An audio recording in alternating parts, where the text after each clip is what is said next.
Indonesia's top court has rejected another lawsuit concerning age eligibility for presidential and vice presidential candidates. Plaintiffs had requested that only governors, not just any regional government leader, be allowed to run as candidates, should the candidates be aged below 40. The request stems from a ruling last month that sparked controversy because critics say it favoured President Joko Widodo's son, 36-year-old Gibran Raka Buming Raka, who is running for vice president in the election next year. And for more, CNA's Saifulbahri Ismail joins us live from Jakarta. Saiful, if we have been following this over the last few weeks, we might have imagined it was actually settled earlier. Why was there then this request for the court to review the previous ruling?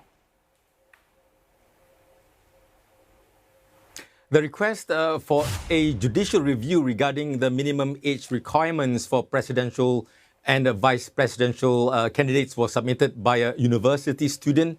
The petition said that the age requirement for presidential and vice presidential candidates can be under 40 years as long as they have served as a governor or deputy governor. Now, the petition was submitted following a ruling last month in which the Constitutional Court decided that presidential and vice presidential candidates can be less than 40 years old if they have experience as a regional leader. Now, the plaintiff said that the previous decision was full of ambiguity. For example, what does the court mean by a regional leader? So the question arises, is it only leaders who are elected at the provincial level or also in regional elections at district or city level? Now, the earlier ruling had made it easier for the mayor of Solo, Gibran Raka Buming Raka, to run as a vice president in the election next year. Now, critics said that Mr. Gibran may not have enough experience as a mayor to contest as a vice president. Mr. Gibran, who is the eldest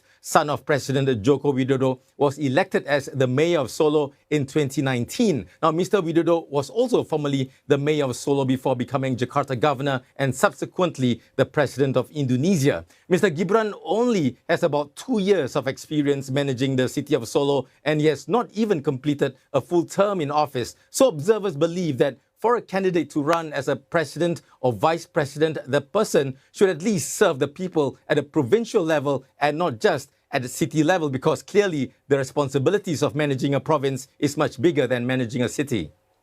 All right, clearly these are reservations raised by several people, observers, as you say.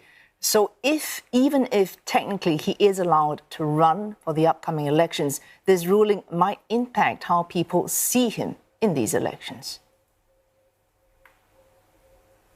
Well, the ruling will not change anything in the upcoming election. The ruling is also significant because it sends a reminder to other plaintiffs that once the Constitutional Court makes a decision, that ruling is legal and binding, and it's not possible to change it.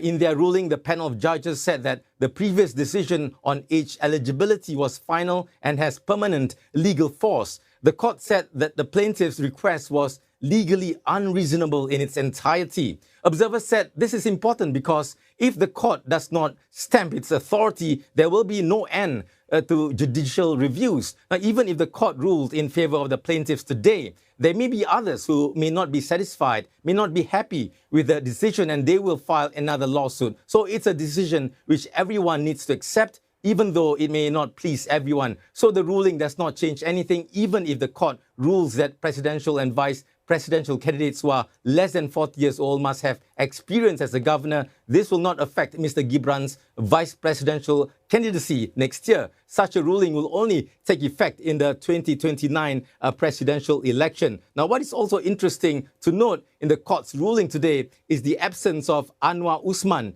in the panel of judges. Mr. Anwar was removed as the Chief Justice of the Constitutional Court because he was found guilty of a serious ethical violation when he used his position to clear a path for Mr. Gibran to run for Vice President.